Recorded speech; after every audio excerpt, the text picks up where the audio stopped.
ఈ రోజు ఈ వీడియోలో రాకీ ఔర్ రాణి కి ప్రేమ్ కహాని అనే సినిమా గురించి మాట్లాడుకుందాం. కరణ్ జోహర్ డైరెక్షన్ లో రణ్వీర్ సింగ్, ఆలియా భట్ జంటగా వచ్చిన రొమాంటిక్ ఫ్యామిలీ డ్రామా ఇది. మరి ఈ సినిమా స్టోరీ ఏంటి, అది చూశాక నాకేమనిపించింది అనేది ఇప్పుడు తెలుసుకుందాం పదండి. ముందుగా ఈ సినిమా స్టోరీ ఏంటంటే, ఈ సినిమాలో మన హీరో రాకీ రంధావా ఓ బాగా డబ్బున్న పంజాబీ ఫ్యామిలీకి చెందినవాడు.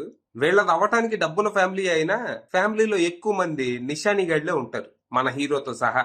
మనోడికి పెద్దగా చదువు లేకపోయినా తను బ్రాడ్ మైండెడే, ఈ కాలం కుర్రోడు. కానీ తన ఫ్యామిలీ అలా కాదు, వాళ్ళు ఇంకా కొంచెం పాతకాలం మనుషులే, చాదస్తం ఎక్కువ.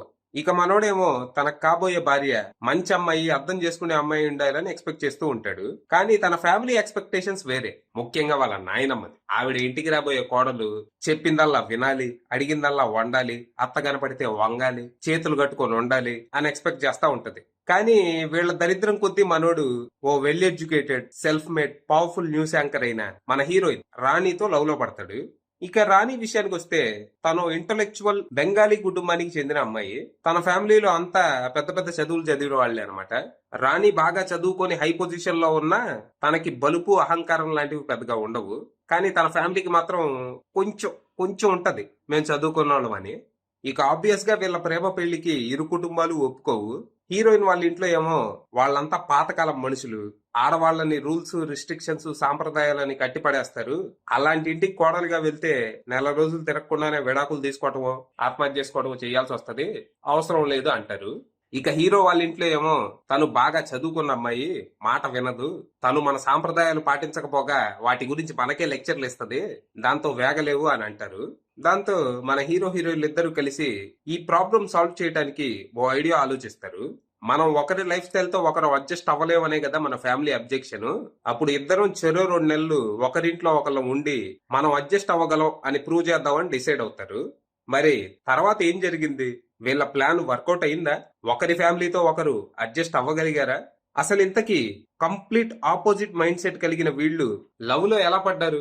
అసలు వీళ్ళకి పరిచయం ఎలా అయింది? మరి చివరికి ఏమైంది అనేది మీరు సినిమా చూసి తెలుసుకోవాలి. ఇప్పుడు మీలో కొంతమందికి అనిపించి ఉండొచ్చు, సినిమాలో ఉన్న స్టోరీ మొత్తం చెప్పేసావు కదరా స్టోరీకి బాలని.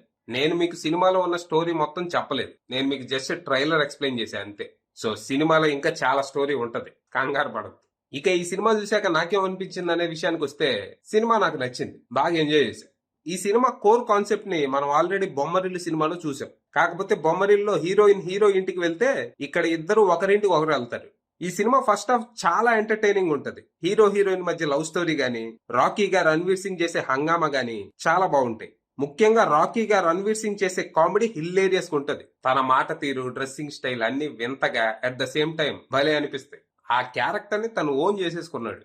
ఫస్ట్ హాఫ్ అంతా లవ్ స్టోరీ కామెడీతో సాగిపోతే, సెకండ్ హాఫ్ లో మాత్రం డ్రామా ఎక్కువ ఉంటది. అది కొన్ని చోట్ల మెలో డ్రామాగా మారి విసిగించినా ఓవరాల్ గా మంచి ఫీలే ఉంటది. ఎమోషన్స్ బానే వర్కౌట్ అయ్యాయి. కాకపోతే ఫస్ట్ హాఫ్ తో పోలిస్తే సెకండ్ హాఫ్ లో ఎంటర్టైన్మెంట్ తగ్గటంతో సినిమా కొంచెం సాగిన ఫీల్ కలుగుతుంది. కానీ మొత్తంగా లవ్ స్టోరీ, కామెడీ, ఫ్యామిలీ డ్రామాతో ఫ్యామిలీ ఆడియన్స్ కి ఫుల్ మీల్స్ లా ఉంటది ఈ సినిమా. సినిమాలో ఉన్న స్టోరీ కొత్తదేం కాదు, అలాగే స్క్రీన్ ప్లే కూడా ఫెమిలియర్ గా, ప్రెడిక్టబుల్ గానే ఉంటది. కానీ సినిమా ఎక్కడ బోర్ కొట్టకుండా ఎంటర్టైన్ చేస్తుంది. దీన్నో గిల్టీ ప్లెజర్ మూవీ అనొచ్చు. ఇక పర్ఫార్మెన్స్ విషయానికి వస్తే, ఈ సినిమాలో భారీ స్టార్ కాస్టింగ్ ఉంది. ధర్మేంద్ర, జయా బచ్చన్, షబానా ఆజ్మీ, రణ్వీర్ సింగ్, ఆలియా భట్, ఇలా అందరూ తాము ప్లే చేసిన క్యారెక్టర్స్ కి న్యాయం చేశారు.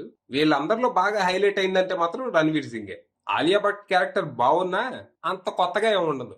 ఇక మ్యూజిక్ విషయానికి వస్తే, ప్రీతం అందించిన పాటలు బాగున్నాయి, మళ్ళీ మళ్ళీ వినాలనిపించేలా ఉన్నాయి. ఇక బ్యాక్గ్రౌండ్ స్కోర్ కూడా బాగుంది. ఇక సినిమాటోగ్రఫీ, ప్రొడక్షన్ వాల్యూస్ నెక్స్ట్ లెవెల్లో ఉన్నాయి.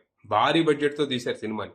ఇక డైరెక్టర్ కరణ్ జోహర్ విషయానికి వస్తే, ఆయన ఏ దిల్ హై ముష్కిల్ తర్వాత ఆల్మోస్ట్ 7 ఏళ్లు గ్యాప్ తీసుకొని చేసిన సినిమా ఇది.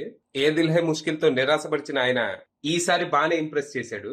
ఎక్కువ ప్రయోగాలు చేయకుండా మోస్ట్లీ సేఫ్ గేమ్ ఆడారు, అది బానే వర్కౌట్ అయింది. సో మీకు ఏదైనా ఎంటర్టైనింగ్ ఫ్యామిలీ డ్రామా చూడాలనిపిస్తే ప్రస్తుతానికి ఈ సినిమా ప్రైమ్ లో స్ట్రీమ్ అవుతుంది.